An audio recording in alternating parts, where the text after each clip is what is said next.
August 24th, 79 AD. The morning opened with the loud clatter of carts, the smell of fresh bread, and the bright Mediterranean sun beating down on a thriving empire. This was a highly structured, wealthy society.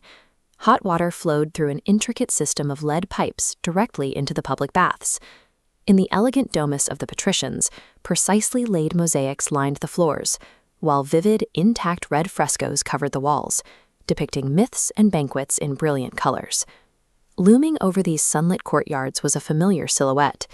Vesuvius was completely covered in green vineyards. It provided fertile black soil and cast cool shadows over the fields during summer afternoons. To the Romans, it was an immensely generous mountain. The earth gave warnings. In the months prior, the ground vibrated steadily. Well water turned murky and dropped in volume. Horses panicked, and long, jagged cracks appeared in the stone walls of the villas. The citizens ignored them. Their total confidence in their precisely engineered civilization blinded them to the danger.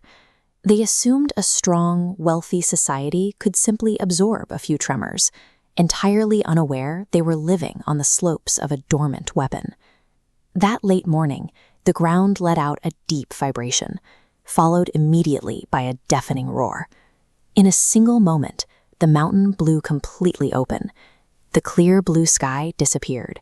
A massive, thick column of debris shot straight up like a spear. The sun became a trembling, pale circle, hidden behind a curtain of dust, as absolute blackness swallowed the entire landscape. Then the rain started. It was completely solid. Millions of jagged pumice stones and sharp pebbles rained down like heavy hail.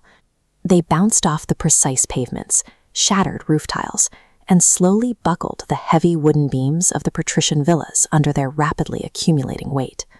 The air filled with thick, suffocating ash and the sharp stench of sulfur. In the pitch-dark streets, carts overturned on the slippery, debris-covered stones, while out in the harbor, violently churning waters made any escape by sea impossible. The citizens fled into their underground cellars and structurally reinforced kitchens, barring the heavy wooden doors to wait out the storm. Those exact sturdy walls and secure basement spaces rapidly filled with debris, trapping families in airtight stone tombs. By late afternoon, the heavy barrage of pumice was only the prologue. Inside the crater, the mountain prepared its most lethal mechanism, a pyroclastic cloud. A pyroclastic cloud is a dense, ground-hugging avalanche of violently expanding volcanic gases and solid fragments. This specific flow ripped down the mountain slopes at 300 kilometers an hour, carrying temperatures of 700 degrees Celsius. It moved much faster than the human eye could track. There was zero time to react. As this boiling mass of air penetrated the cracks of doors and windows, it caused extreme thermal shock. Muscles instantly and violently contracted, bones cracked under the sudden heat, and soft tissue vaporized in a fraction of a second. Yet this horrific, instantaneous destruction created an incredible paradox. Because the intense heat killed the victims instantly, their final physical positions, a protective embrace, a desperate prayer, were perfectly molded as the surrounding ash immediately cooled and hardened around them. The extreme velocity and temperature of the flow bypassed the normal process of death and decay. Instead, it perfectly crystallized human emotion and biological reaction into an exact, permanent fraction of a second. Within 24 hours, the bustling port city vanished. 6 solid meters of heavy ash and stone blanketed the entire area. The skyline, the temples, the noise, all entirely erased, leaving a perfectly flat, silent expanse. Centuries rolled by. The Roman Empire fractured and fell.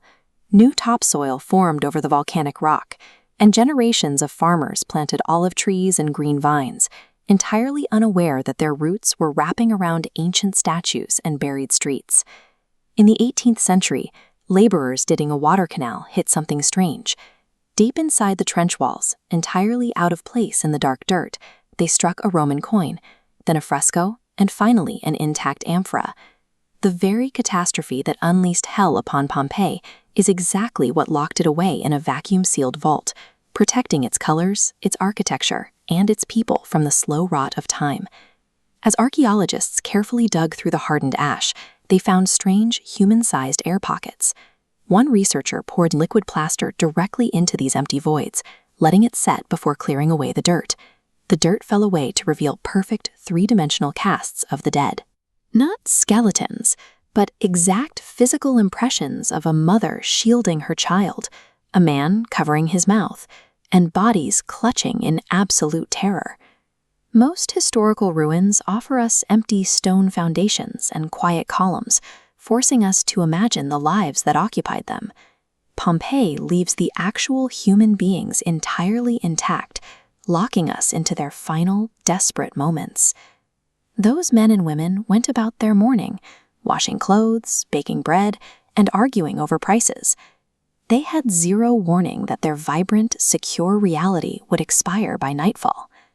Staring at those plaster figures collapses 2,000 years of history.